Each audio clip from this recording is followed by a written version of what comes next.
Hello out there, world. Welcome to the Switch4Good podcast, and welcome again to, the new weird world we're living in. I am Dotsie Bausch, and we are patching in my lovely co-host, Alexandra Paul, from her home. How you doing, Alexandra? Missing you, Dotsie, but otherwise doing well. Thank you. Well, that's very sweet. I'll be so grateful when we can be back together. I'm missing very much like the eye contact, right? Because we read each other and we know who's going to ask the next question. It's a little rough doing it remote. So, folks, if we talk over each other, cut us some slack. Anyway, so we are all over the place. Our guest is not in studio either. She's patched in remote, but I've been waiting for the opportunity to have this guest on for a really, really long time. So let me share with you guys a little bit about her, and we are just going to dive right in. We opted out of our chit chat at the beginning of the podcast today so that we have ample time for this extraordinary guest. So we don't know, I don't think any of us know many farm animal sanctuary founders with PhDs, but that might be just one of the many reasons that our guest today is so special. Indra Lahiri is the founder of Indraloka Animal Sanctuary, located in northeastern Pennsylvania. Since 2005, she has cared for thousands of animals while simultaneously educating the public about the power of compassion for all kinds. With a PhD in organizational psychology and an impressive resume of global communications consulting, Indra combines strategic thinking with kindness to make a lasting impact on the world. And full disclosure here, Indra is one of my dearest friends. She is a mentor to me and played the role of a wise sage, guiding me on my journey to forming Switch4Good. She knew my calling in this movement way before I did, and I cannot wait to share this extraordinary human with all of you out there. We are so grateful to have you. Welcome, Indra. Thank you so much. It's so good to see both of your faces. It's like you just want to reach out and touch, right? I do. There you are. We're not supposed to hug, but That's what air hugs are for. Camera. Oh, wow. Well, we have so much to dive into. You have always, as long as I've known you, we can tell that story a bit later, but had this incredible compassion and selfless nature, complete selfless nature. You started volunteering at shelters at a really early age. I'd like to start there. What did life look like for you growing up, and how did you start to make these extraordinary connections between animals and the food that is on our plates? It's a good question, Dotsie. Thank you. I was raised by dogs. So that might sounds a bit good odd, to me. There it is, and I don't know that we've discussed that. So when I was a really, really, really little, very baby and toddler, we had a dog named Panda, a boxer, and she had such a strong maternal instinct and my parents are very much dog people.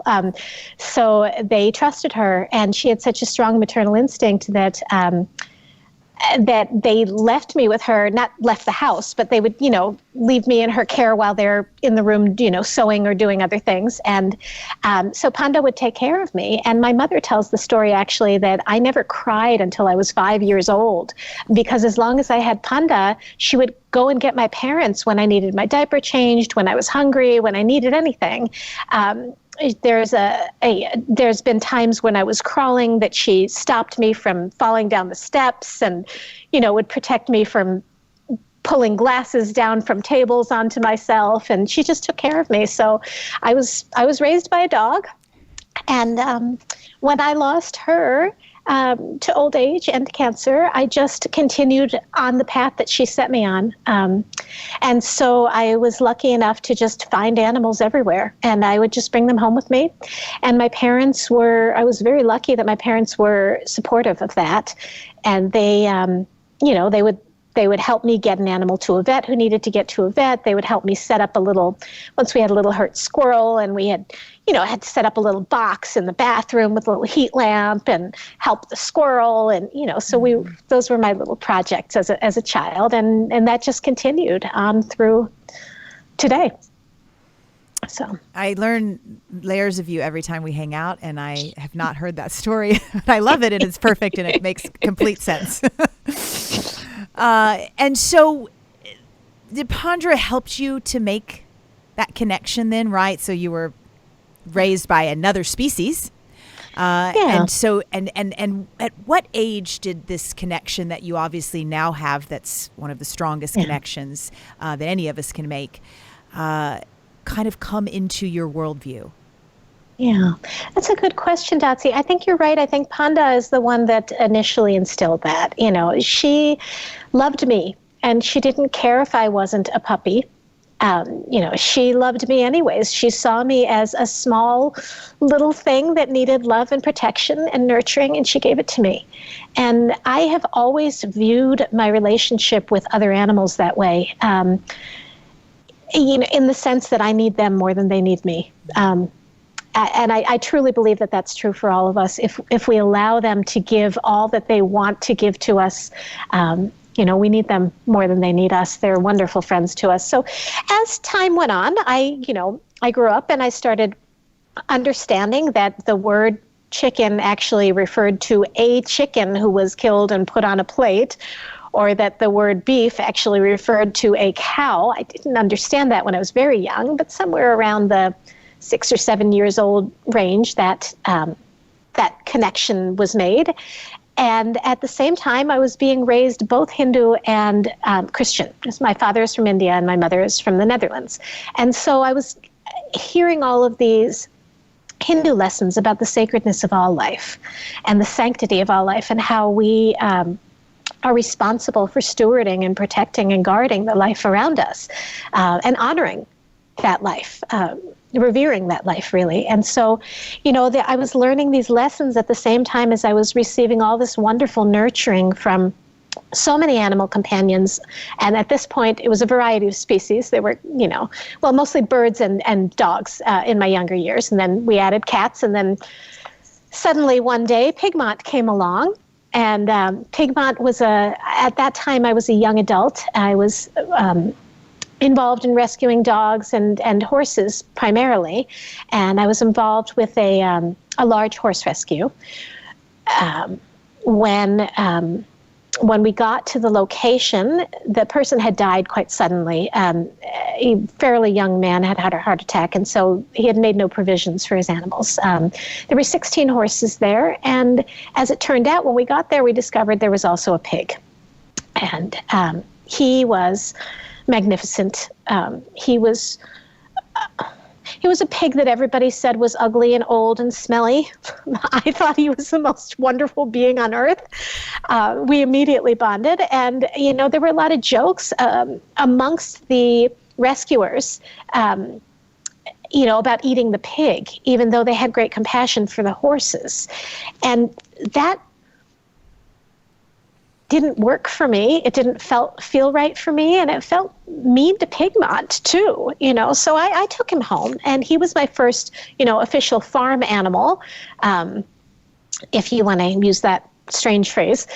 So Pigmont came home, and at that time in my life, I was going through a lot personally, and I didn't have a lot of humans that I was feeling connected to and feeling like I could talk to about the things that I was going through. So Pigmont, at that time I lived on a property where the barn was somewhat separated from the house, but enough where I could open the window and perhaps hear things that were happening outside. And so one night I heard Pigmont grunting when I was going to sleep, and I grunted back. So he kind of, oh, and that's kind of a friendly greeting. It's a pig greeting. So I said, oh, and he said, ha ha. And I said, ha, ha, ha. And so we started dialoguing like this, at night before going to sleep. And that just opened a door to so many things. It was all of a sudden he was my person. I didn't have any other pigs, and I didn't have any other humans. And, Pigmont and I became each other's people, each other's best friends. And so he taught me a lot. He taught me about how smart pigs are and how sensitive they are and how they're no different at all from Panda, the dog who raised me. He gave me that same level of caring and compassion and focused love, that unconditional focused love that we seem to be able to grow so much more easily with other species than we do with each other as humans. So that set me on my path, and from that day forward, I started learning about the conditions of farm animals. So that was in the 90s, and so there wasn't information like there is now, easily available on social media and everything else. It was, so I started just researching how to raise a pig, basically. And so I called my horse vet, and he set me up with a vet who specialized in pigs. And that vet took me around for a day to different farms, but somehow thought that I wanted to raise pigs, as in like farm them. Right. So showed me what we these days call factory farms. And told me that was the cutting edge way. A concentrated feeding operation was going to be the best way to raise these pigs. And what I saw were a lot of clearly and extremely unhappy animals, even without having known more pigs than Pigmont. The sounds that pigs make are so much like our own vocal sounds, and the expression in their eyes are so much like our own expressions. It's very easy. And Dotsie, you've met some pigs, so I know that you've experienced this yourself. And Alexandra, I don't know if you've had the opportunity yet, but it's very easy to understand what they're feeling. It's very easy to communicate with them, and it's very easy for them to understand what we're feeling. So it was clear to me that these pigs were losing their minds. They were extremely unhappy. Some of them had already lost their minds. They were just dull-eyed, just swaying or knocking against the bars or chewing on the bars, just kind of like prisoners. Prisoners. Do you remember, and maybe some of it comes into to present day, current day with all of the animals that you have, but do you remember what Pigmont taught you about yourself? Wow, that's a good question. First of all, I think Pigmont taught me that I'm stronger than I knew I was. I was able to stand up to everyone and everything that I had ever known in terms of the way that our society accepts how we treat animals. I was able to, even amongst my fellow animal rescuers, I was strong enough to turn my back and say, no, it's not okay to rescue this horse and eat this pig. It's not okay to make that chicken's life be in a cage where she can't ever stretch her wings and just take her eggs and then just kill her at the end anyways. He gave me that strength, I think, or saw it in me. He also Pigmont taught me that it was really important for me to take care of myself in the same manner that I take care of other animals. So at that time in my life, I wasn't real careful about things like making sure that I had enough exercise, making sure that I had enough love in my life, making sure that I had good nutrition, making sure that I was taking care of my spiritual well-being and my emotional well-being. And, I found that I spent a lot of time taking care of the other animals. And when I would look at Pigmont and see the look he reflected back at me with such concern and love, I realized that my responsibility to those that I love is to care for myself as well. You met Pigmont, recognized that even rescuers who say they love animals don't love all animals. Even though they say they love all animals, they love them differently. I don't know. They don't love them I would argue that they don't love them if they think it's okay to confine them and slaughter them and eat them. So would What do you think about that? Because a lot of people who say they love animals still eat animals, so still support the factory farm industry, even though they do know about it. What does that mean to you when you hear that? That's a really good question, Alexandra. I don't think it's necessarily true that those people don't love animals. And I know that sounds crazy, so let me elaborate if I could. I will never feel like it's okay to confine an animal and to use them and to cause their lives to be misery and to cause them to die in misery in order for us to have anything. I don't think it's okay. I would think it was as little okay as it would be if I did that to you. Right? To me, it's exactly the same. And yet, over and over and over again, I've met people here at the sanctuary who have had a genuine and devoted love for dogs and cats and horses in particular, because those are the animals that our culture says here in the United States, oh, these are the ones that can be our companions and be our friends, but the other ones, no, not those. So I guess what I'm trying to say is their love is genuine, but their understanding is not. So people may understand that there are factory farms and those animals suffer, but what they don't understand is that chicken has the same ability for a deep relationship with you as a dog or a cat. And so that's where sanctuaries are important. That is what I consider my whole job in this life, is to give people the opportunity to connect, to make a personal connection with a non-human animal that they would have otherwise eaten without ever meeting. To give them an opportunity to do that.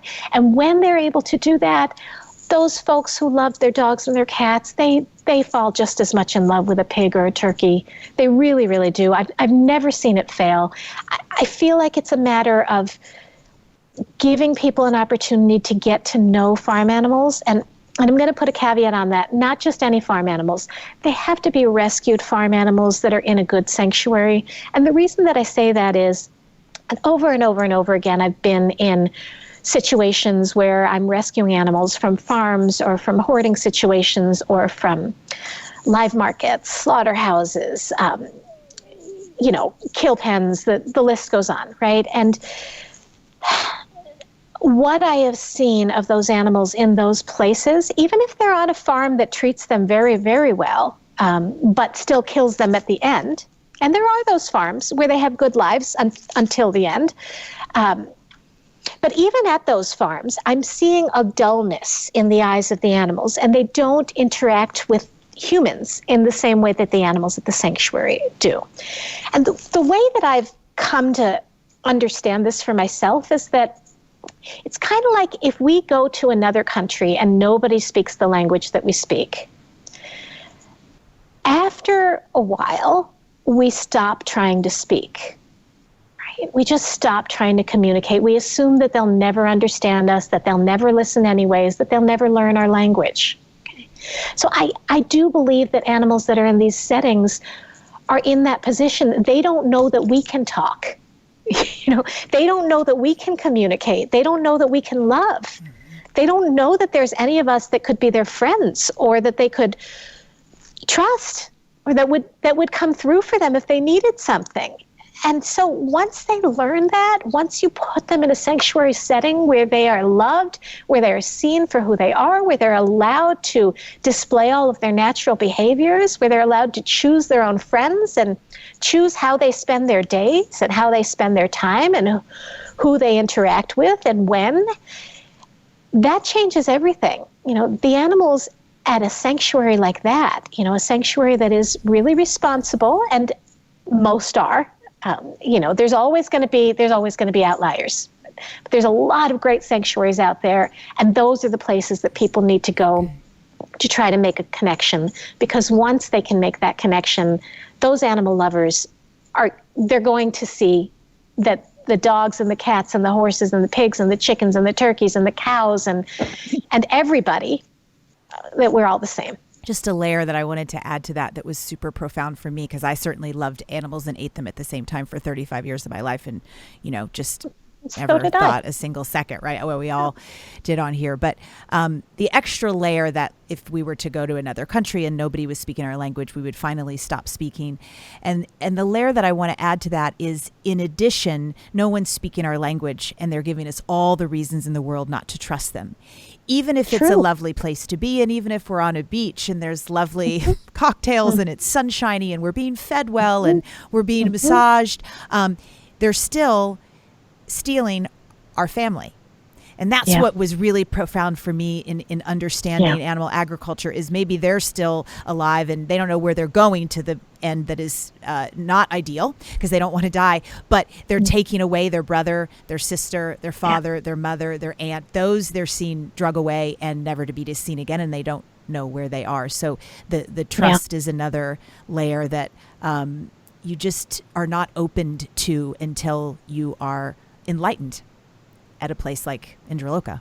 Teach kids about animals, like zoos and aquariums and circuses. Say, oh, but we teach kids to value animals, and that way they will want to protect them. And I'm thinking, no, it actually teaches them to dominate animals, that it's okay to put them in cages and look at them from afar. And it sounds like a sanctuary is a different kind of place. Can you tell our audience, what is a sanctuary?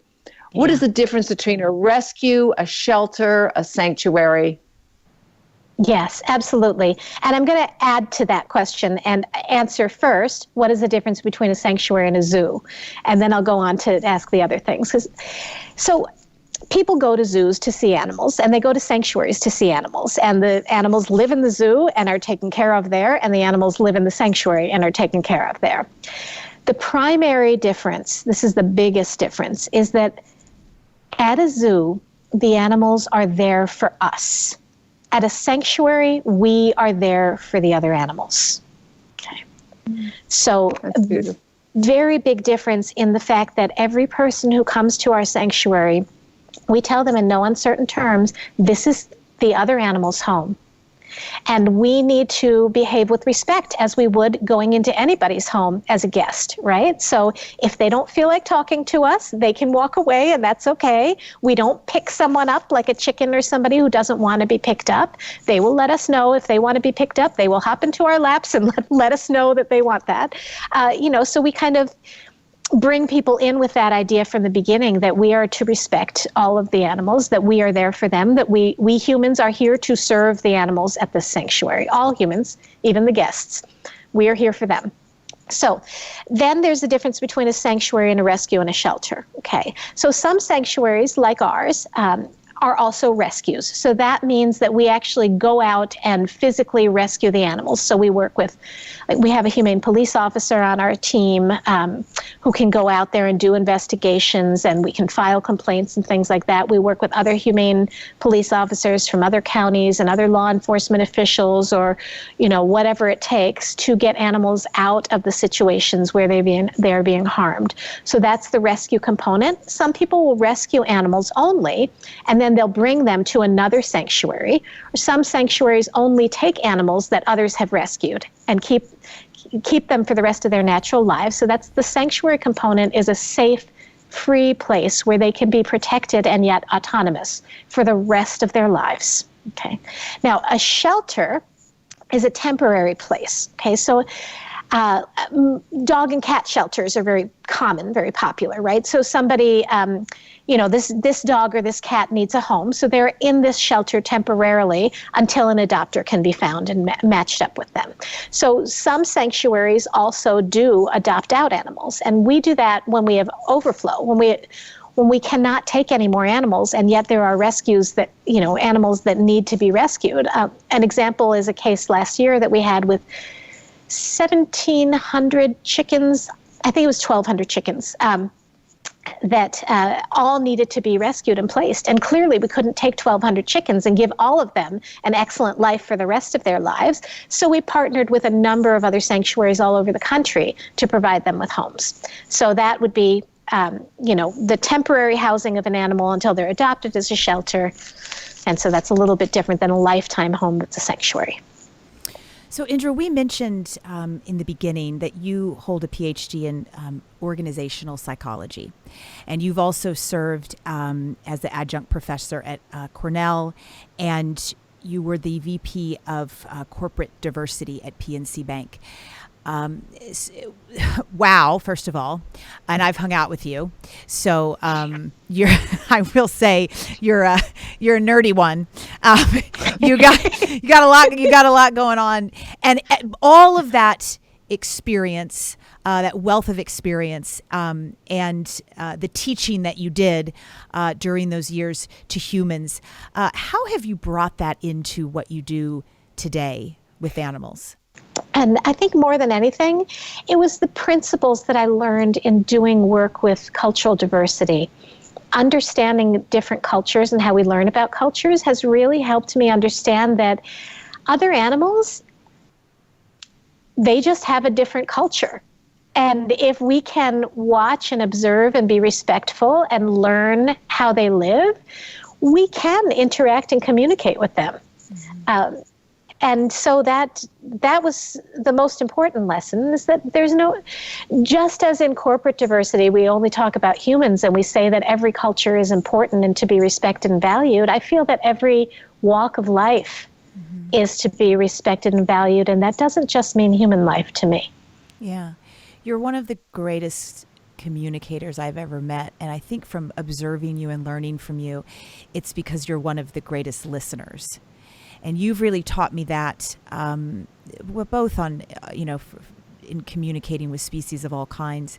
But I remember the first or second time that I was there for a week or more at Indraloka, a large amount of chickens came in, not the specific rescue that you're speaking of, but they were all babies, right? Because they were from a rescue from the Caporo Festival.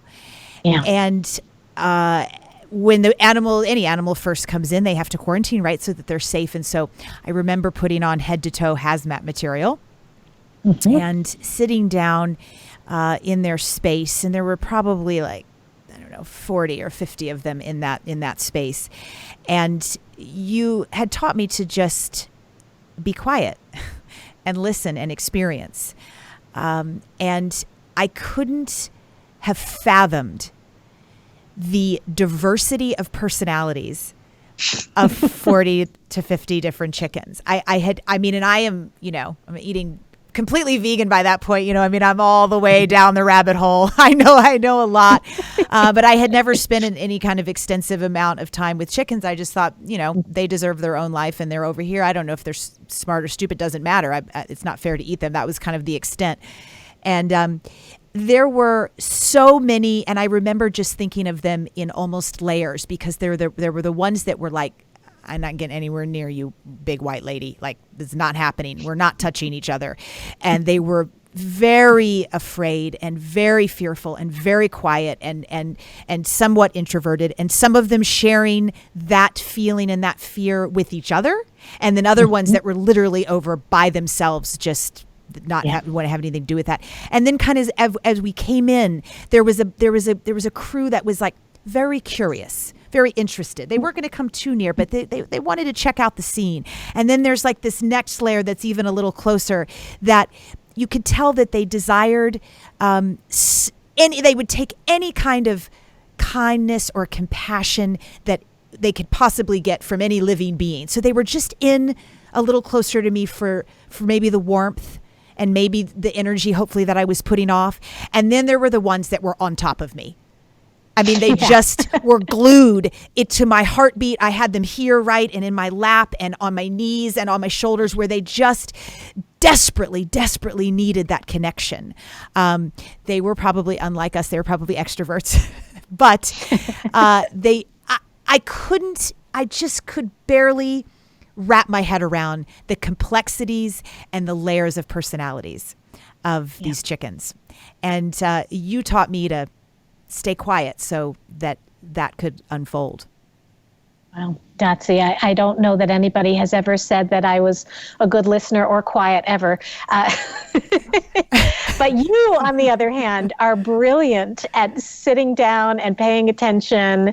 And that's why those birds were coming close to you, because they were feeling your open heart and your warmth. And they are babies, and they are hungry for affection. Mm-hmm. And you were clearly sending off that love. And that's a beautiful opportunity for both of you. We just have to learn to do that, right? With all species. That's what we haven't been taught, right? That's what we've just been taught to do. Take the time to do it too. We're all, this, again, there's a lot of terrible things about this health crisis that's happening right now, but there are some silver linings. And one of them is that a lot of people have been able to slow down and take more time, so that this is a great opportunity. If you have animals in your world, even songbirds outside your window, it's a wonderful time to sit quietly and watch them and observe, and you'll be amazed at the connection that you can build through doing that. I learned some things from being on your site. Is it indraloka.org? Yeah. And beautiful pictures of the hundreds of animals on your sanctuary in Pennsylvania. And there's a couple things I learned about animals that I didn't know. And one was that because, as Dotsie always reminds us, is the animals that we eat are babies. They're all killed before they become full grown. And when you're at a sanctuary, these animals live their natural lives, but they're often not natural because they've been bred. And you had a Holstein male who ended up not even being able to stand because he was bred to be so meaty that when he became full grown, which he normally wouldn't have been able to, he was saved from being killed by veal, but he ended up dying because of the veal industry still, or the meat industry.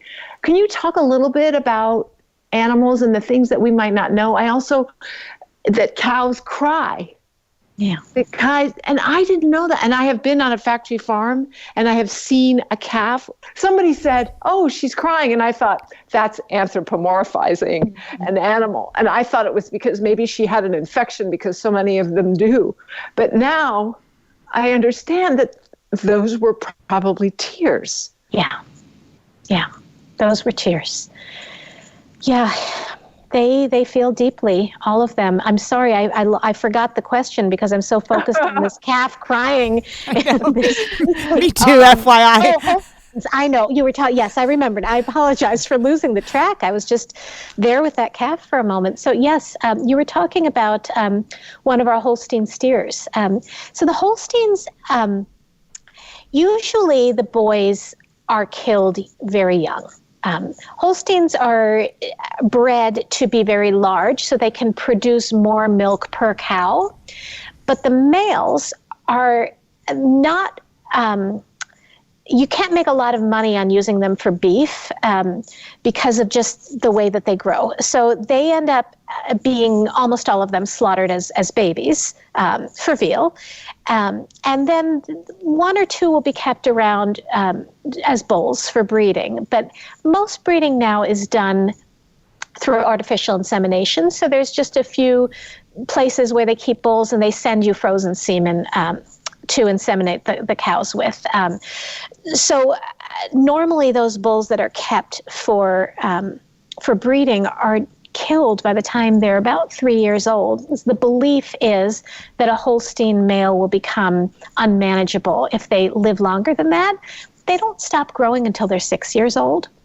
So that situation that you were talking about, the cow was Ogie, and he was huge. He was about 7 feet tall at the withers, which is the shoulders, and he was probably about 3,000 pounds.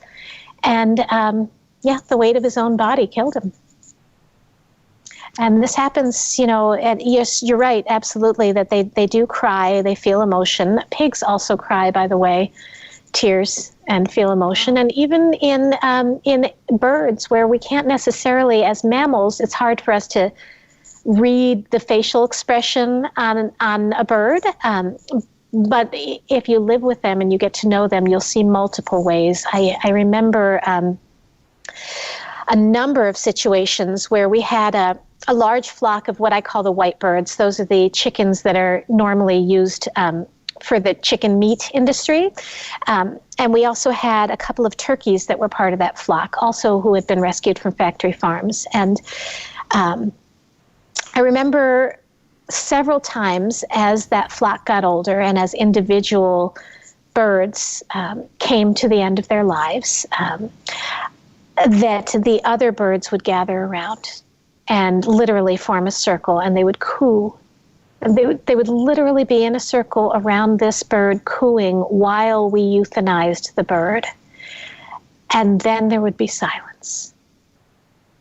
And I really felt like during that silence was when that bird's spirit was being lifted, and that all of the birds were just kind of urging their sister on, to the heavens or to the next life or to the light or to wherever it is that we go. And that taught me in no uncertain terms that chickens and turkeys mourn one another and love one another and understand what death is and understand how to show reverence. Mm-hmm.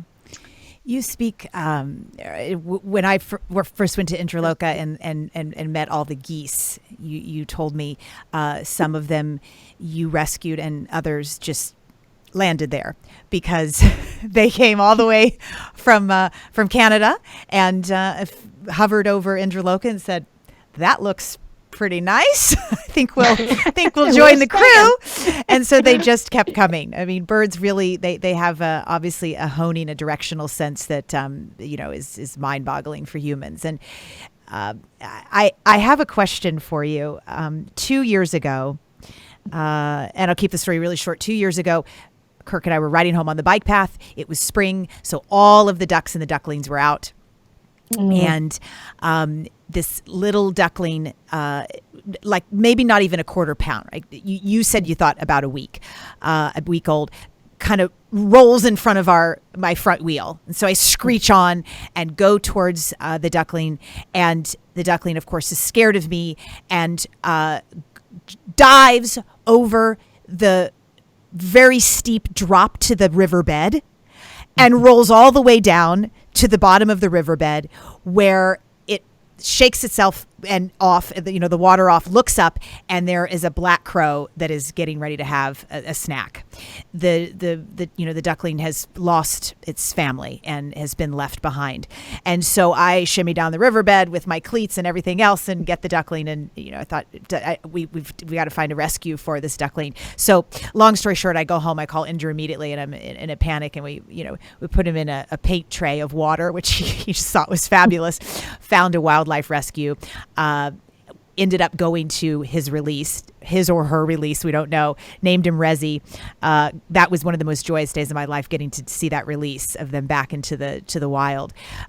But for the last probably about 6 to 8 months, there are two ducks, a male and female, that are together forever, right? That come visit my front door almost daily. I've lived there for 20 years. There's never been a duck that's come to visit me.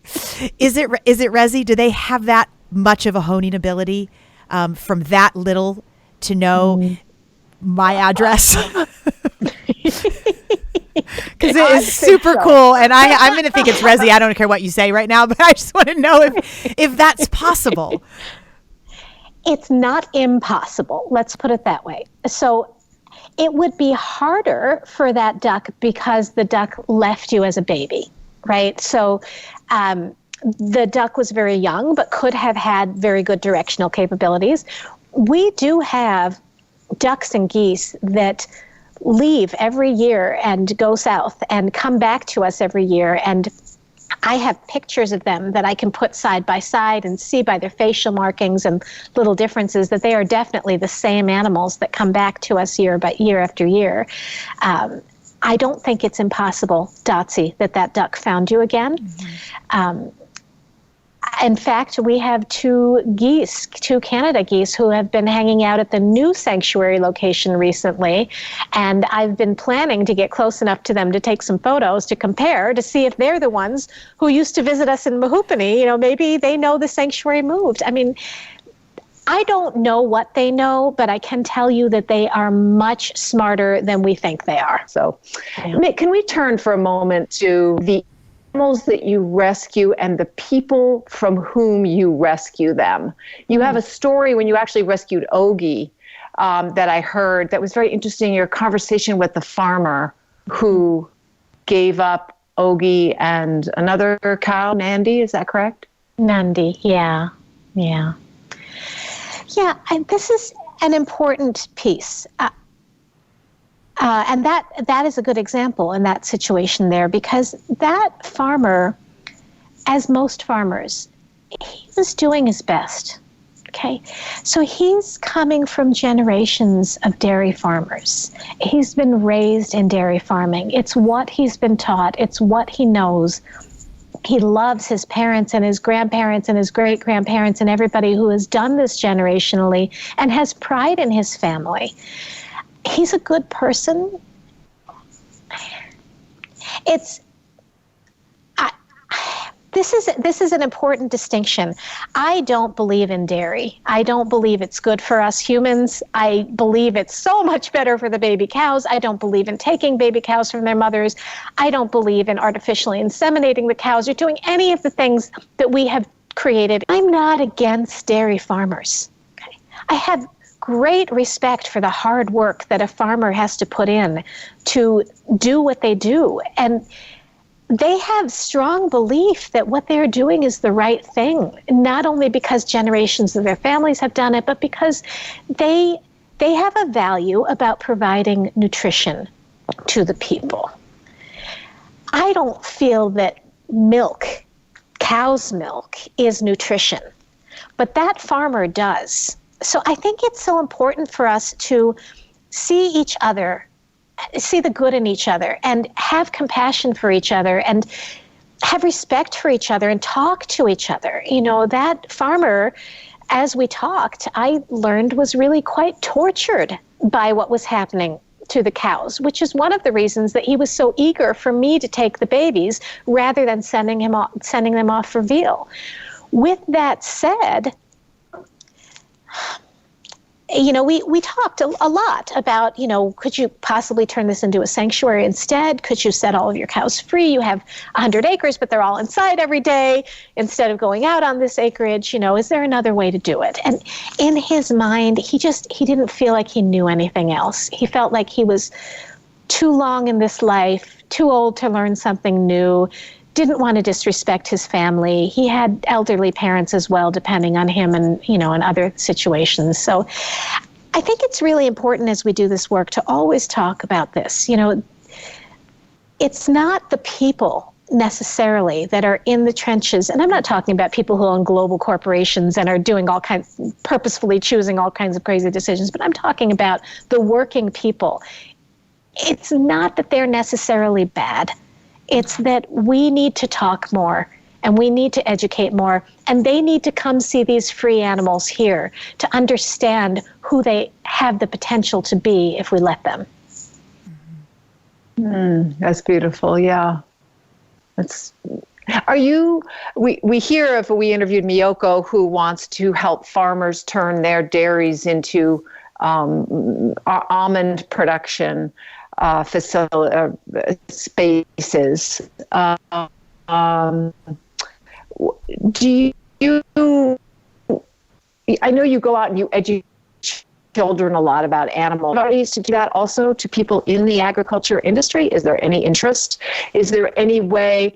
There's an organization, Rescue and Freedom, used to be called Beagle Freedom Project, that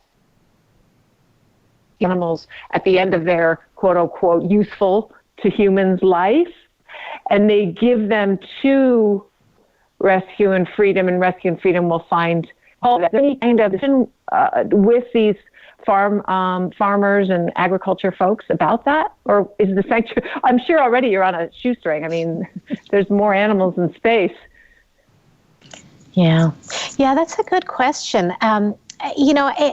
It hasn't been my primary avenue. Just, I've just felt very drawn to doing the kids programs and working with at-risk youth. And really that's been our primary focus, along with our advocacy, our storytelling, and films and things like that.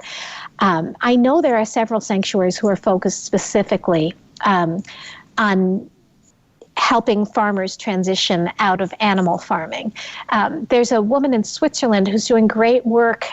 She calls her work Transformation, and I think her website might be transformation.org or transformation.com, but she's actually actively reaching out to farmers and trying to help them to transition into farming things that are not animals, like peas, for example.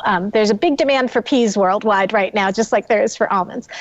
There's also, right here in the United States, the Rowdy Girl Sanctuary in Texas. They are former cattle ranchers that turned their cattle ranch into a sanctuary, and they are now focused on trying to help other ranchers do the same.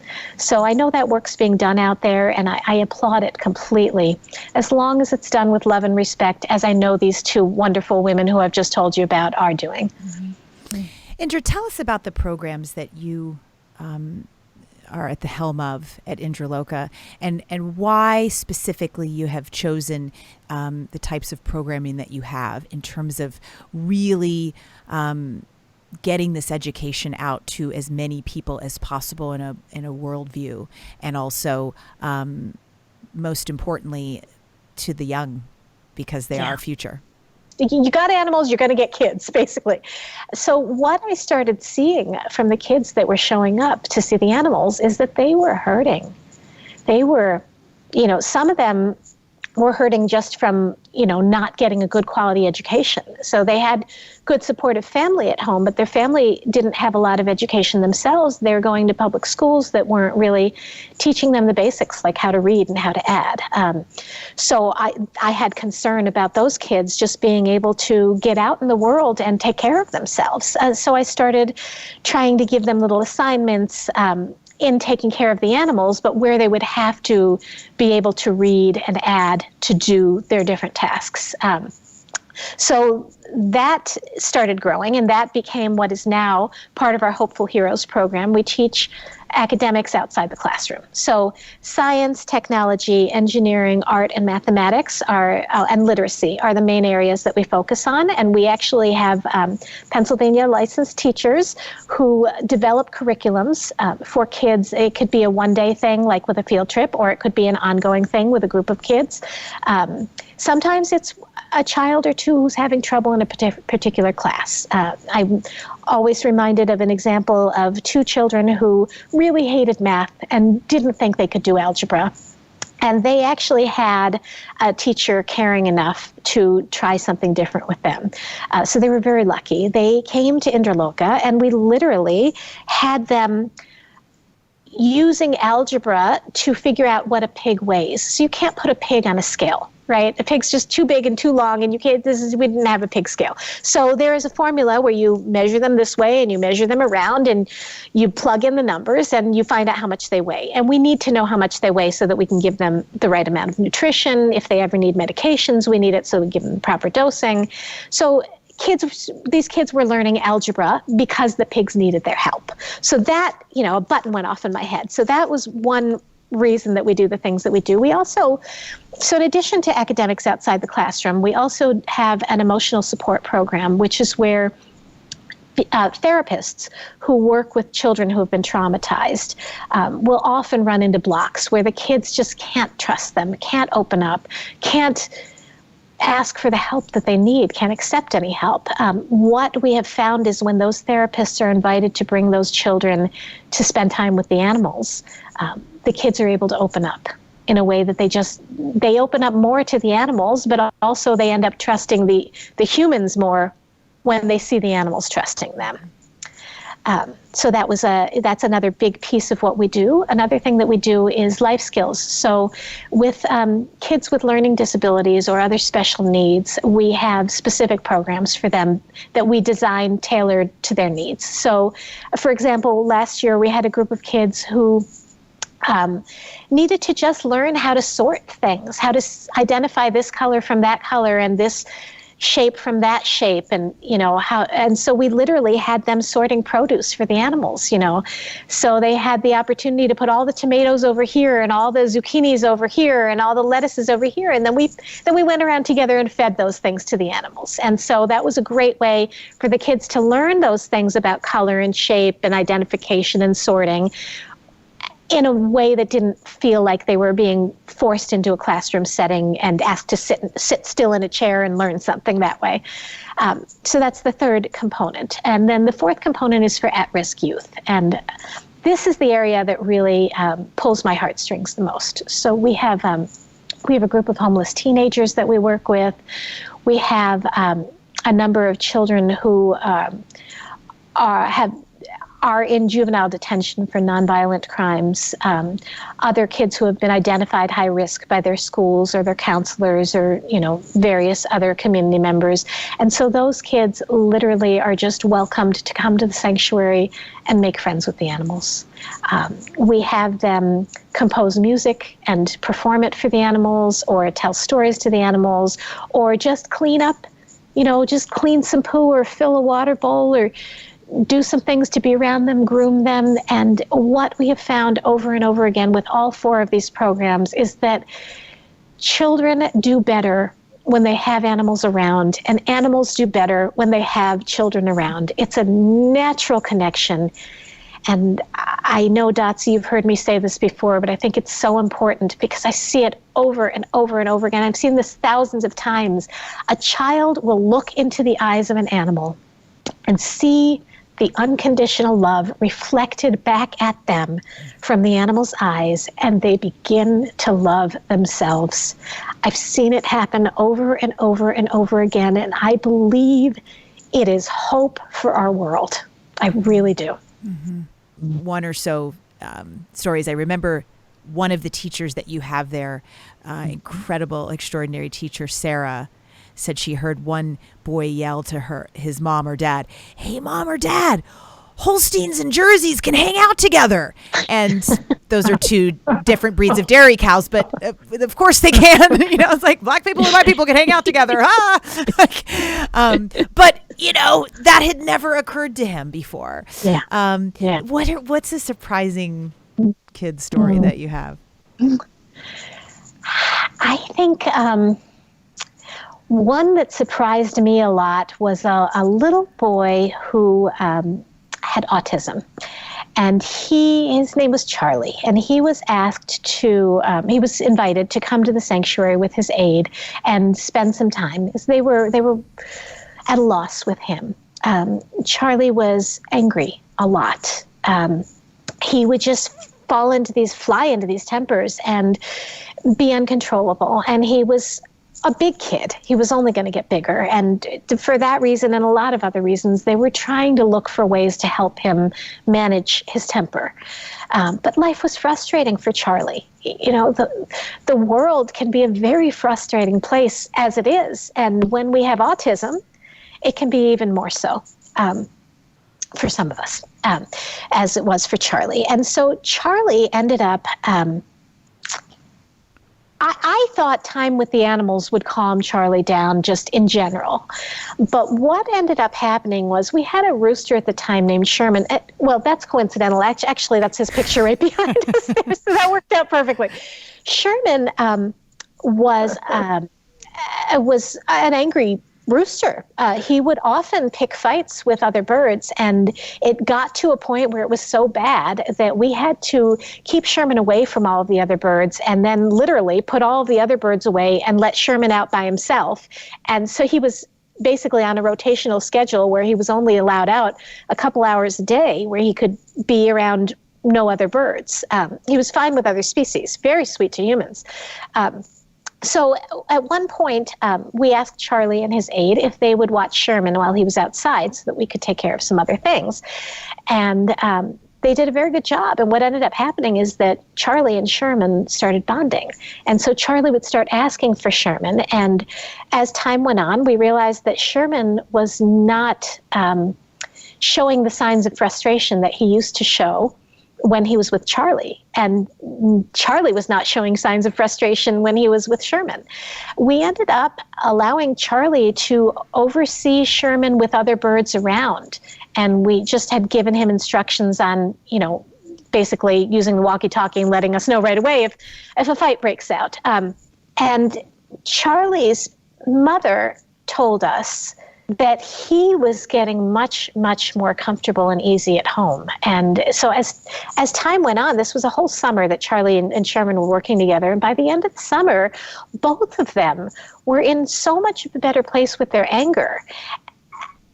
So, yeah, that was a surprise. I didn't know that a rooster and a boy could work out their anger issues together when nobody else had been able to figure out their issues for either of them.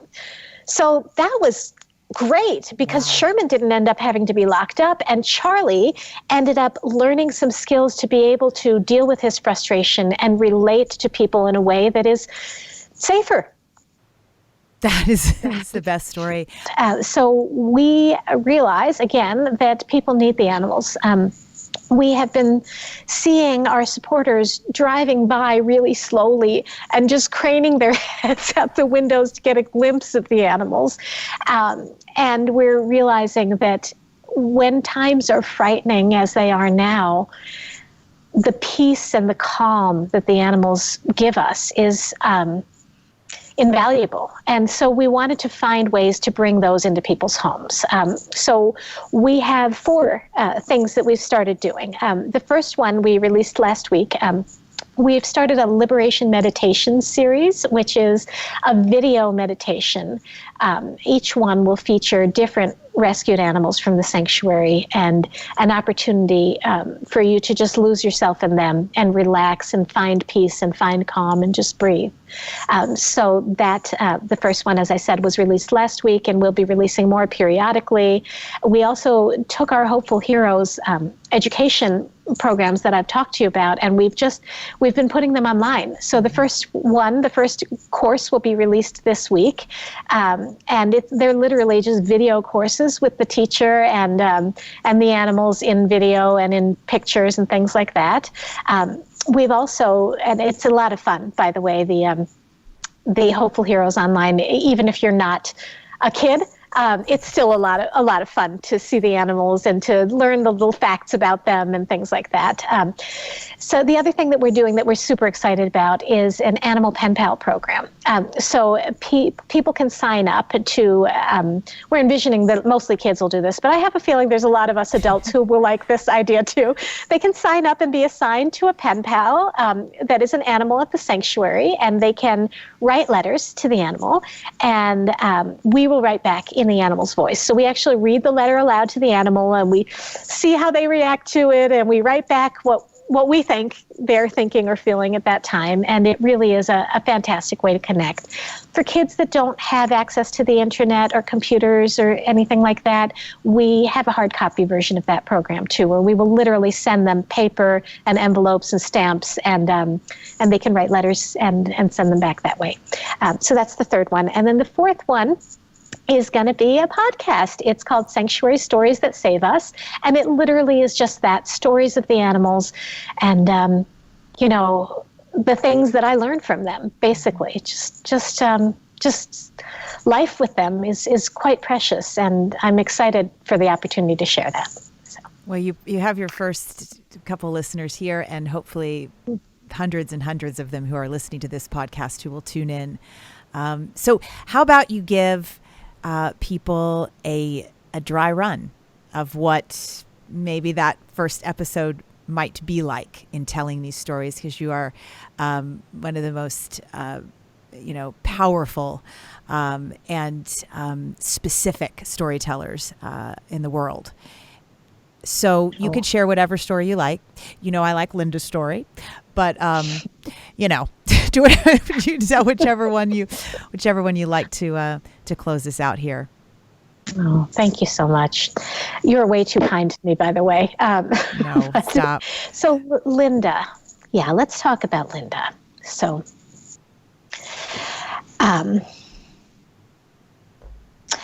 I walked into the barn, not my barn, it was a dairy barn, because I was looking for the farmer. I had recently rescued a calf, and I was looking to be able to give the calf actual milk versus having to use that powdered, it's like a really chemically powdered formula that they give you, that I don't feel is as good for the calves as actual milk. So I had a deal with this farmer that I was going to be able to get milk. I walked into the barn, and it was dark. I didn't know where the light switches were, but I could feel that there was someone in there with me. So I'm walking through, and I'm looking for the light switches, and I hear breathing. I'm able to turn on the lights, and I see hundreds of cows lined up on both sides. I'm walking down an aisle in the center, and the cows are chained in these stanchions. And that happens in a lot of dairy farms. This way they can keep the cows lined up, and their poop is all falling on one side and their food is all on another side, and it is an easier way for the farms to clean the barn. But what was happening that I saw was that there was one cow in the middle of the aisle who was down, and so she's laying across the aisle, and the other cows are chained in such a way that they can't help but poop on her. So her face is covered in poop, and she's clearly not well. So as I get closer to her, I start wiping the poop from her eyes so that I can see her eyes and see what's happening with her. And I could see that she was in terrible pain. So I started running my hands along her body, and I realized that this was the mother of the calf that I had just rescued. And so as I continued to try to examine her and understand what was happening, I realized that she was hemorrhaging. So this is 2 days after we had rescued this calf, and she was hemorrhaging. So she must have been hemorrhaging this whole time. She was clearly in terrible pain. So I wanted to go get the farmer and tell him that we needed to call the vet, but I didn't want to leave her there because she was clearly suffering so badly, and she was being pooped on, which didn't seem like it was a good situation. So I started to try to push her, and I was using all of my body weight to try to push this cow. But as you know, a full-grown dairy cow is big, and I couldn't budge her. So I wiped as much of the manure from her face as I could, and I could see from the change in her breathing that it was getting worse, that there wasn't going to be time to get help. So I decided that rather than leave her, I would try to stay and give her what comfort that I could. And I talked to her. I was sure that the reason that she hadn't died after 2 days of hemorrhaging was because she had a newborn baby. And so I looked her in the eye and I told her, I have your baby. And I promise you that I will protect him, and I will keep him safe, and I will take care of him every day of his life. And she looked me right in the eye, laid her head down on my lap, and she died. She needed to know that he was going to be safe before she would allow herself to die. That was what she needed, and she went. And that was the very, very, very last time that I didn't... that was the very last time that I ever... How do I say this? I made a decision. This is how I want to say this. I made a decision that day that even even though prior to that I was often avoiding dairy, I wasn't reading the ingredients in everything. I wasn't being careful. I wasn't being super specific. And after that situation with Linda, seeing what she was willing to go through on the off chance that she might be able to be there for her baby was enough for me to make sure that I would never, ever have dairy again. And I took care of that baby every day of his life. Alexandra is sobbing, I think. I can hear her. I can't see her. I know.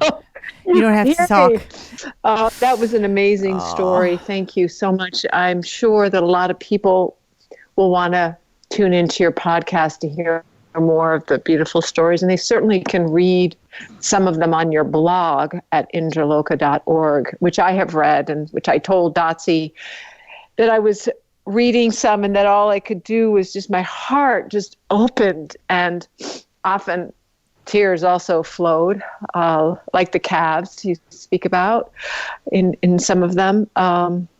Anyway, so thank you for the amazing work that you're doing and sharing and teaching and saving beings, human and non-human. That was a perfect sneak peek right at the journey people are going to get to take, the new podcast that is getting ready to launch, Sanctuary Stories. I can't wait. I just can't wait. Love you so much. And thanks for spending your time with us today, because I know that you have a lot going on over there with 400 children that you have out back. So. Now there's only 300. Okay. And I love you too. And thank you so much for the opportunity. So thank you so much for tuning in today. If we helped you in any way, then click the subscribe button and let's keep hanging out together. We have so much more to share with you. And if you need more information on actually making the switch for good, please visit us at switch4good.org for loads of info. And you can subscribe to our mailing list where you will receive all sorts of super cool gifts, discount codes to our very fave dairy-free products, and a lifetime of powerful health tips. So join us on the journey to Switch for Good. This is the future.